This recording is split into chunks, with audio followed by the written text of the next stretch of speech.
4 de agosto de 2026. Vamos con el análisis diario del día de hoy. Como siempre, empezamos por el SP500.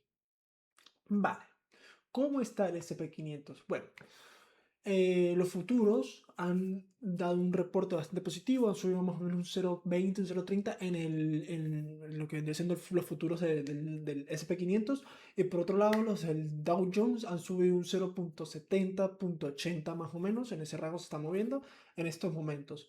Entonces, la verdad es que hoy podríamos ver bastante fuerza, movimientos con bastante fuerza, ya que tenemos muchas empresas que dan resultados, dentro de las que cabe mencionar SpaceX, muy fuerte al cierre de la jornada.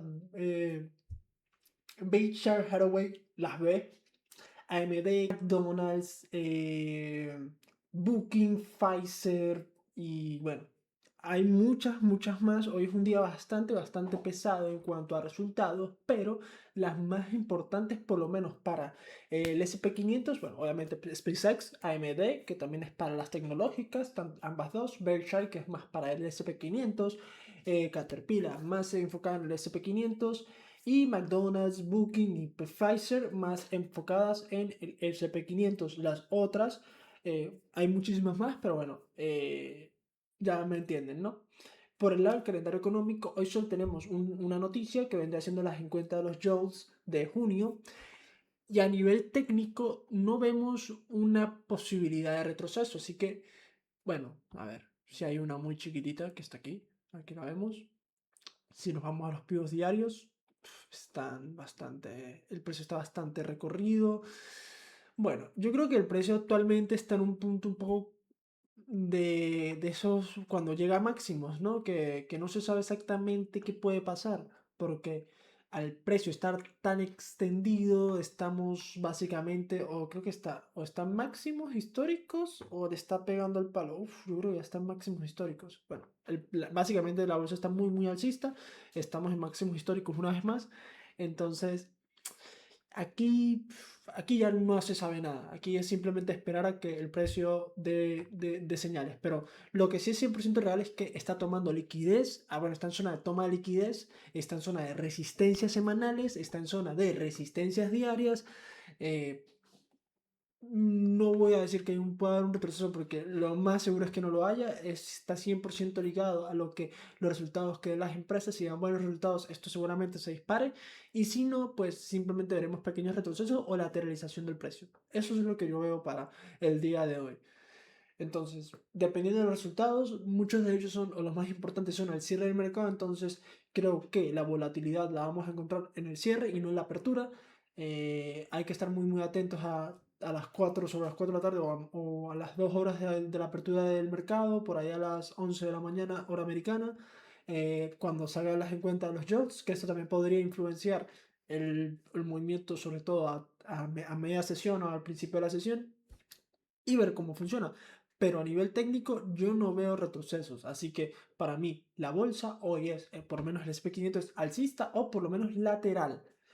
No veo bajista, a menos que haya malos resultados. Por otro lado, el Nasdaq sí es verdad que lo vemos un poco más extendido, y por el lado del Nasdaq tenemos futuros que también han subido un 0,60, un 0,70%.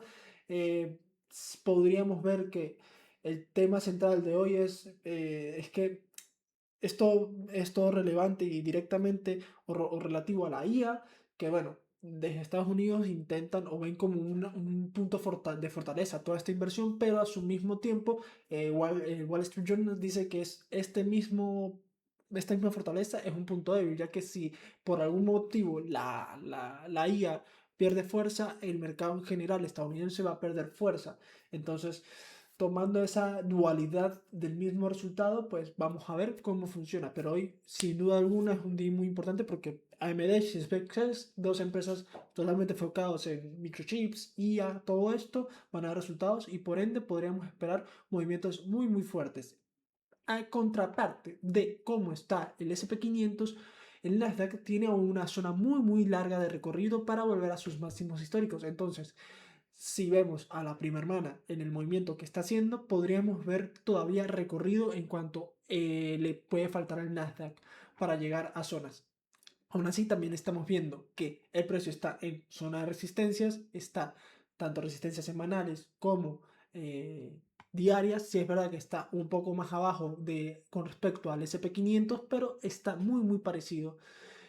Podemos ver que la operación que teníamos o que yo había planteado durante las semanas pasadas, al final se dio bastante bien.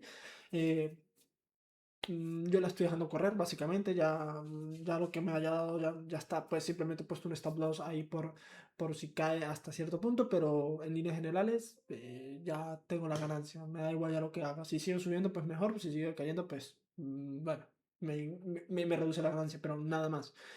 Pero aún así, lo que vemos es que el precio sigue tomando zonas de liquidez por la parte superior, lo cual quiere decir resistencias, y podríamos, una vez más, como en el SP, como en el Nasdaq, no hay ningún punto real para poder determinar dónde el precio podría volver a caer.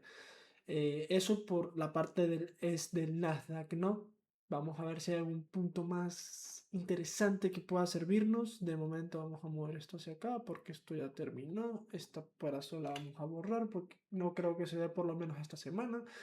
Vamos a ver qué más puede pasar el día de hoy. No hay mucha información, como vemos. Está bastante extendido el precio. Para mí, simplemente igual que en el SP500, el Nasdaq o es alcista o lateral, como muy bajo. Para mí es más alcista que lateral. Si nos vamos al VIX, vemos que el VIX está de nuevo en esa zona de confianza extrema, sobre los 15 puntos, lo cual es muy, muy, muy positivo. Pasando un poco al oro, vemos que el oro empieza a recuperar paulatinamente, y por el lado de las noticias tenemos que, eh, pese a la subida de los rendimientos del Treasury, que esto por línea general es negativo para el oro, el repunte del petróleo, hoy está repuntando el petróleo tras una caída ayer. Entonces, esto sugiere un retroceso para el oro. Esto es negativo para el oro. Aún así, se destaca que Estados Unidos, bueno, que las autoridades japonesas han tenido que intervenir rápidamente en los mercados para sostener el yen. Ahora, con asistencia del gobierno de Estados Unidos, a través de un mecanismo poco convencional de la Fed. ¿Qué pasa aquí? Bueno, esta inestabilidad cambiaria global, añade otra capa de incertidumbre monetaria que típicamente favorece al oro como cobertura frente a la devaluación de las divisas. Entonces, básicamente, por un lado, el oro está teniendo viento en contra porque el Treasury y el petróleo están subiendo, los bonos del Treasury y del petróleo están subiendo, pero contraparte, el tema que hayan tenido que intervenir las autoridades japonesas, tanto japonesas como estadounidenses, el mercado japonés para mantener el yen, es bastante preocupante. Entonces, porque si el yen se cae, cuidadito ahí, cuidadito ahí. Aún así, vemos que el oro de momento se mantiene ahí firme en la posición que teníamos previamente planteadas. Ayer tuvo un buen retroceso, hoy está en zona de nuevo de liquidez, como vemos aquí. eh, Poquita cosa más que hacerle. Yo mantengo mi posición, esperar a ver qué pasa. Si es verdad que el oro está mucho más lateralizado que otros activos y podríamos ver retrocesos, pero no hay nada escrito. Seguimos ahí muy muy atentos. De momento el precio va recuperando paulatinamente. En algunos time frames vemos más alcistas, en otros lo vemos más lateralizado o un poco más bajista, pero para mí el oro hoy podría dar un buen estirón dependiendo de los resultados también del calendario económico. Aunque no creo que le influya mucho porque al oro lo que más le afecta es la Fed y los tipos de interés. Y bueno, lo que está pasando hoy día con el yen, ¿no? Que es bastante interesante. Por otro lado, el Dixie, vemos que el Dixie está cayendo poco. Bueno, sí después de esa caída, ese retroceso que estás teniendo, pero podría continuar cayendo. Vamos a ver cómo se da, pero bueno, si vemos caída en el Dixie, por otra parte veremos buenos repuntes en el oro. Y por último el Bitcoin, vemos que el Bitcoin también está un poco lateralizado tras el movimiento que ha tenido, pero parece que sigue recuperando. Una vez más, el Bitcoin no se toca, no se hace nada hasta que no parte, hasta que no supere esa barrera de los 70.000, y ahí en adelante sí podríamos pensar qué hacer con el oro. De momento tiene zonas tanto por arriba como por abajo. Vamos a ver cómo reacciona el oro durante las próximas semanas, días y horas. y poca cosa más. Vamos a remarcar esta zonita de aquí, que está en soportes. Vamos a borrar esto de aquí porque ya tenemos todo esto marcado como, joder, perdón, como completado, ya no nos interesa. Tenemos estas zonas por aquí y pues poca cosa más. Así que oro alcista posiblemente, Nasdaq y SP 500 alcistas como mínimo y el Bitcoin, bueno, hay que observarlo sin más. Así que pues nada, que tengáis un muy buen día y ya nos vemos en la próxima. Chao, chao.